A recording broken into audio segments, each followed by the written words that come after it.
Isang mapayapang araw sa iyo. Welcome sa Living Conqueror, isang pag-aaral mula sa Biblia.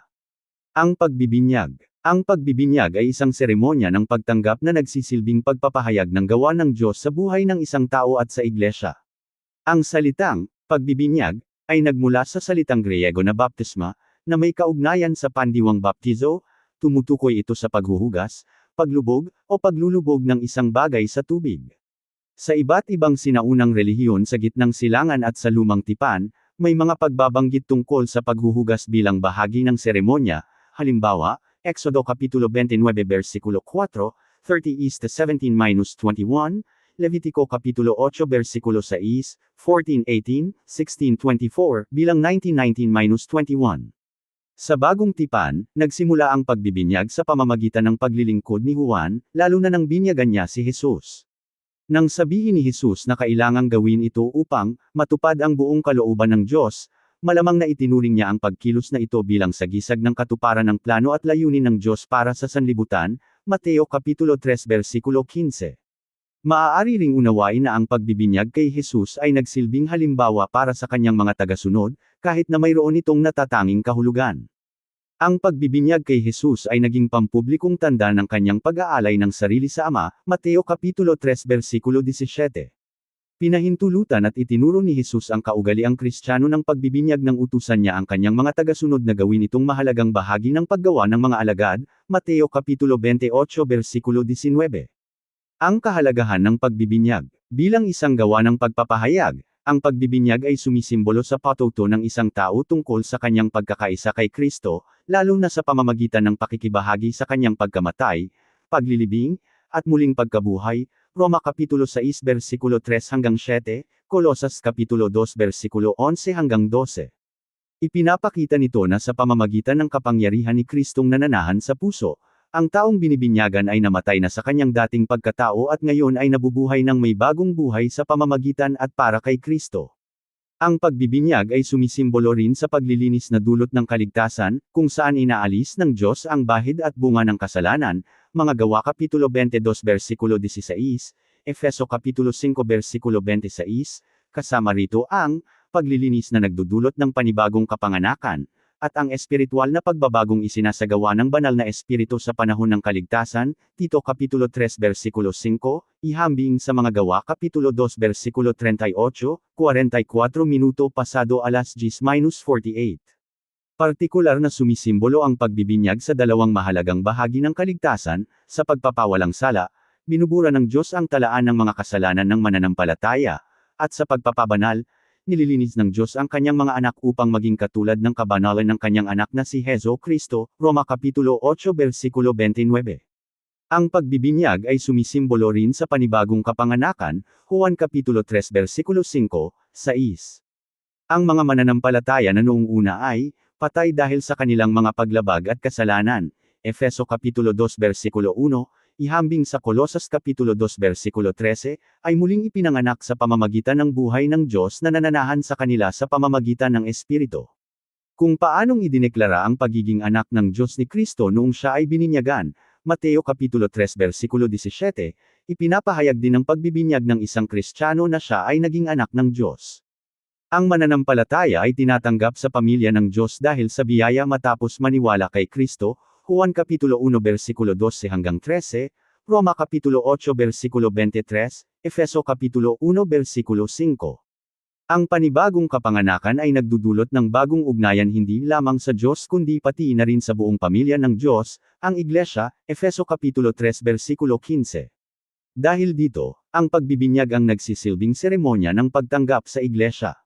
Ang talakayan tungkol sa epekto ng pagbibinyag. Bagaman tinatanggap ng buong iglesia ang pagbibinyag bilang seremonya ng pagiging Kristiyano, mayroong malaking pagkakaiba ng pananaw tungkol sa kung ano ang nagagawa ng pagbibinyag, sino ang maaaring binyagan, at kung paano ito dapat isagawa ng tama. May tatlong pangunahing pananaw tungkol sa epekto nito. Ang una ay nagsasabing ang pagbibinyag ay hindi lamang pagpapahayag ng gawa ng Diyos kundi bahagi rin ng pagkamit ng kaligtasan, kaya itinuturing itong kailangan upang maligtas. Ang pangalawa ay naniniwalang bagaman hindi ito ang dahilan ng kaligtasan, ito ay nagsisilbing tanda at patunay ng kaligtasan, ipinapahayag at pinatitibay nito ang pagtanggap ng tao sa samahan ng pananampalataya at ang katuparan ng mga pangako ng Diyos. Ang ikatlong pananaw ay nagsasabing yamang ang Diyos lamang ang nagbibigay ng kaligtasan. Ang pagbibinyag ay nagsisilbi lamang bilang patuto ng taong binibinyagan tungkol sa gawang natapos na ng Diyos sa kanyang buhay. Ang mga pananaw na ito ay nagpapakita ng pagkakaiba sa pagkaunawa kung paano gumagana ang pagbibinyag sa proseso ng pagbabago ng pananampalataya. Halimbawa, ang mga pagbanggit sa aklat ng mga gawa ay madalas na nagbibigay diin sa tatlong magkakaugnay na bahagi ng pagiging bahagi ng iglesia: paniniwala kay Kristo, pagbibinyag sa tubig, at pagtanggap sa kaloob ng banal na espiritu. Ang tanong ay kung alin sa mga ito ang mahalaga para sa kaligtasan at alin ang nagsisilbi lamang bilang sagisag. Kung ang isang tao ay tumatangging sumunod sa utos na magpabinyag, tunay ba ang kanyang pagsisisi? Sa mga gawa, Kapitulo 10 versikulo 44 hanggang 48, ang kaloob ng espiritu ay ibinigay muna bago ang pagbibinyag sa mga hentil. Ipinapakita ng bagong tipan na ang tatlong bagay na ito ay bahagi ng natural na proseso ng pagsapi sa iglesia.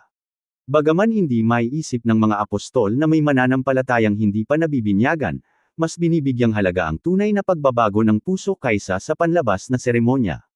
Ang kahalagahan ng panloob na paniniwala kaysa sa panlabas na gawain ay paulit-ulit na itinuro ng mga propeta ng lumang tipan, Isaias Kapitulo 1 versikulo 11 hanggang 17, Oseas Kapitulo 6 versikulo 6, Mikas Kapitulo 6 versikulo 6 hanggang 8, at maging ni Jesus mismo, Mateo Kapitulo 15 versikulo 1 hanggang 20. Ang talakayan tungkol sa sino ang maaaring binyagan.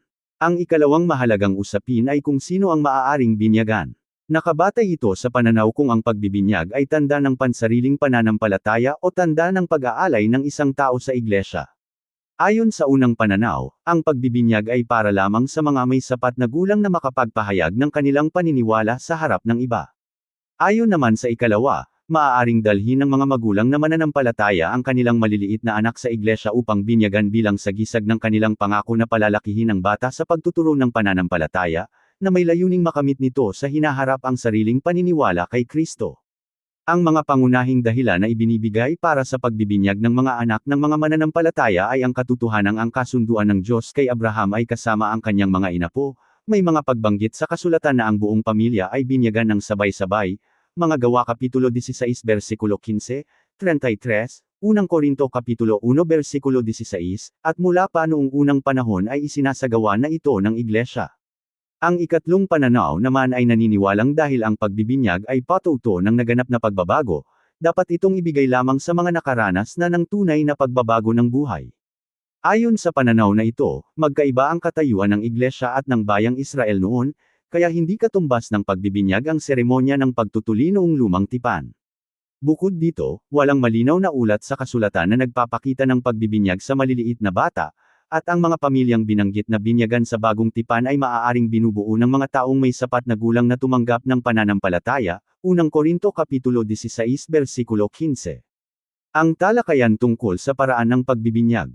Ang ikatlong mahalagang usapin ay ang tamang paraan ng pagsasagawa nito. May tatlong pangunahing kaugalian: pagwisik ng tubig, pagbuhos ng tubig, at paglulubog ng buo.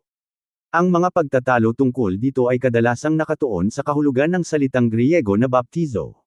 Sa pangkalahatan, ang salitang ito ay nangangahulugang paglubog o paglulubog ng isang bagay sa tubig ayon sa mga sinaunang akda at maging sa Biblia. Sa mga bahagi ng bagong tipan, ang paggamit ng salitang ito ay madalas na tumutukoy sa paglulubog batay sa konteksto, ngunit maaari rin itong gamitin sa mas malawak na kahulugan depende sa sitwasyon. Maraming salamat sa pakikinig. Ako si Pastor Jeff Flores ang nagsasabing sa Diyos ang lahat ng papuri.